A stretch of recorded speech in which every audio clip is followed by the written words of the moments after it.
9 मई को इमरान खान साहब को इस्लामाबाद हाई कोर्ट से इसी अलकादर ट्रस्ट केस के अंदर नैब ने अगवा किया था, जिस पर इस्लामाबाद हाई कोर्ट ने उस अगवा को कानूनी करार दिया। 5 अगस्त को तोशाखाना केस के अंदर गिरफ्तारी हुई, वो कानूनी। 15 अगस्त को साइफर केस के अंदर छुपा के गिरफ्तारी की गई, छुपा के रिमांड, वो कानूनी। 13 नवंबर को नैब ने दोबारा अलकादर ट्रस्ट केस के अंदर इसी तरह से गिरफ्तार किया और उसको इस्लामाबाद हाई कोर्ट ने आज कानूनी करार दे दिया है।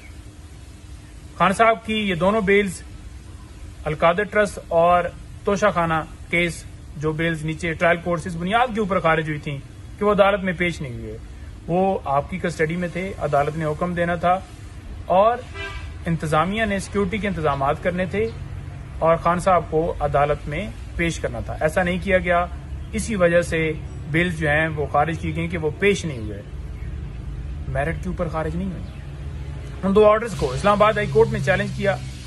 इस्लामाबाद हाई कोर्ट ने पहले तो वो नुकता देखना था कि वीडियो लिंक के जरिए भी हाजिरी लगाई जा सकती थी या उनको पेश किया जाता, लेकिन उस नुकते को भी नहीं देखा गया। और दूसरा नुकता वो ये था कि नैब ने आकर बार बार अदालत के अंदर ये बयान दिया, झूठा बयान दिया कि जो लॉ है उसके मुताबिक 10 दिन का टाइम है रिविजन्स का, यानी कि जो दरखास्तें दायर की गई हैं वो 10 दिन के बाद दायर की गई हैं।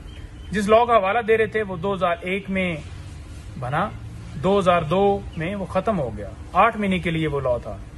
जब अदालत ने वजारत कानून से उस ओरिजिनल यानी कि अब का जो लॉ है वो मंगवाया, तो जब उन्होंने आकर बताया कि ये तो कोई जो है गलत बात है और कोई 10 दिन का टाइम जो है वो लिमिट नहीं है, तो लिहाजा अदालत के सामने नैब के प्रोसिक्यूटर साहब जो हैं उन्होंने माजरत की कि जनाब हमने गलत बयानी की।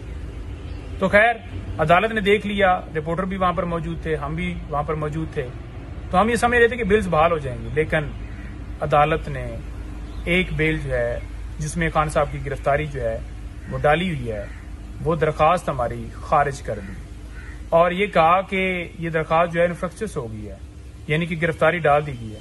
भाई जब बदनीति नजर आ गई है नैब की कि वो बयानात बार बार आकर दे रहे हैं, उस लॉ का हवाला दे रहे हैं जो कि मौजूद ही नहीं है, तो फिर बेल्स क्यों खारिज की गई?